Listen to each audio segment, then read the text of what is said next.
موضوع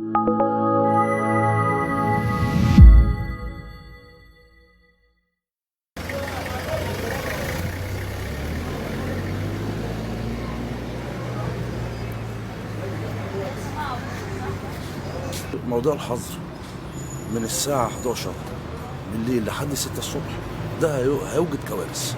أولا طريق السويس بيشتغل فيه قلابات، القلابات دي بتشتغل من الساعة 5 آخر النهار ل 6 الصبح. مطلوب منه يعمل نقلتين بسبب الميزان، بغرامة الميزان. الميزان بيقول له أنت هديك فرصة في تعمل نقلة من غير ميزان، فبيضطر السواق يجري عشان يلحق يعمل النقلتين بتوعه. خدت بال حضرتك كده؟ هو مش هيعرف يعمل حاجه، دي اول حاجه.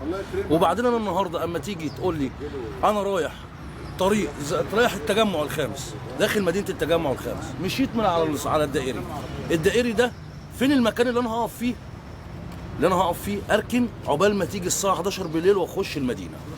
تاني حاجه، انت مطالبني اللي بتقول الحوادث والكوارث والحاجات دي. ايه الحوادث والكوارث؟ الحوادث والكوارث اللي المقطوره اللي انت بتتكلم عليها حضرتك، اللي هي قطعتين، اللي التريلا اللي هي قطعه واحده، اللي التريلا امنه. لا دي امنه ودي امنه، بس النهارده ما تجيش في عندي عربيات بمقاطير وفي تريلات بتشيل 140 طن رخام، 140 طن على اسفلت، على طريق العالمين بقى الاسفلت مجر. ايوه، رخام بيتشال، سيراميك بيتشال، حمولات فوق الخيال. مفيش عربيه النهارده تقدر تشيل 140 طن. هو بيشيل العربيه 140 طن بسبب ايه؟ بسبب قله الشغل، وبسبب ان النوالين ضعيفه، وبسبب الكلام ده. احنا مشينا، عاوز تمنع الحوادث والكوارث، مشي الحمولات القانونيه. وزي ما حضرتك عامل قانون رادع للسواق اللي هو بيتعاطى مخدرات، خدت بال حضرتك؟ سيبه فرصه 45 يوم، سجله عندك وسيبه 45 يوم. جالك بعد كده احبسه اوتوماتيك ومشيني على اتجاهات يفط، اللي ده كذا اعمل لي يفط، اعمل لي اماكن توضيح اللي انا ايه ده هنا غلط، ده هنا صح، ده هنا مش مظبوط. خدت بال حضرتك؟ ومشي القانون بتاعك. احنا مش مانعين القانون اللي هو عامله، احنا مانعين، خدت بال، اللي مفيش امكانيات. قبل ما تيجي تعلمني النظام مشيني على نظام انت الاول. قول لي ده اهو انا ماشيك على الطريق ده كده وتلتزم بيه. ما التزمتش بيه يبقى انا اتحاسب. قرار ناس كتير مش موافقه عليه، واحنا كاصحاب عربيات نقل مش موافقين عليه، لان هو اصلا قرار خاطئ. انت دلوقتي بتقولي الاستيراد ممنوع، طب انا هطلع الدائري ازاي؟ هل انت عامل ساحه للدائري العربيات تركن فيها لو وقت الحظر قفل عليه، ولا يضطر يجري بسرعه 150 عشان يعدي ساعه الحظر؟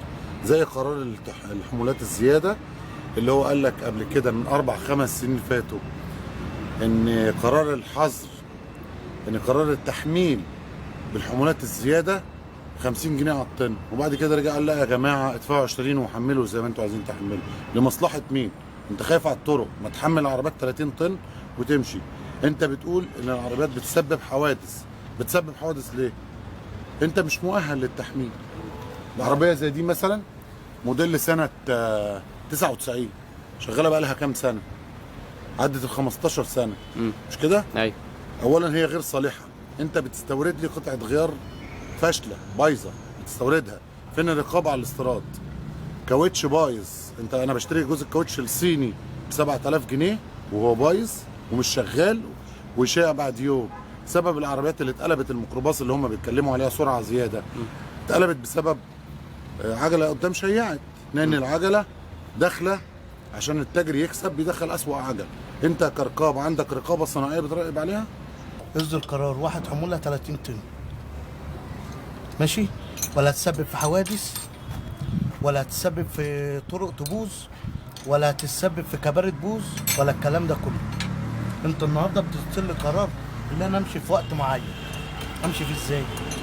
لو انا ماشي على الدائري كده اهو وكلنا طلعنا في القرار ده هنعمل ايه؟ هنبوظ الدنيا تسحب في دائري وهنطلع نجري. السواق هيجري غصب عنه ماشي، السواق هيجري هيأدي نتيجة غلط عشان عاوز ينفذ نقلة تاني او عشان عاوز يلحق المكان اللي هو فيه ماشي. وعندك اللهم صل على النبي في من 20 سنة الجنزوري طلع قرار ايه؟ الحمولات. ايه الحمولات؟ الحمولة كنت 30 طن لما تكون الحموله 30 طن سواء يدوس فرامل العربيه تقف معايا، غير لما تكون محمله 60 طن. ممكن يأثر عليك. القرار اللي نزل ده اكبر غلط. ليه؟ انا النهارده لما انت تمشيني في ساعه معينه كل النقل مع بعض هيعمل ايه؟ هنعمل كارثه. انا عاوز اجري وده عاوز يجري وده عاوز يعمل عشان نلحق ننفذ النقل. هوب هتتسبب في كميه حوادث. بص مش هقول لك، احنا الوقت لما نيجي 10 نخرج من باب واحد هنعمل ايه؟ هنتقلب على بعضينا. بالنسبه لهم يعني بيتكلموا في ان هو يبقى من 6 اخر النهار ل 11 من 6 الصبح ل 11 بالليل، بس مش في الطرق كلها، ده في داخل المدن بس.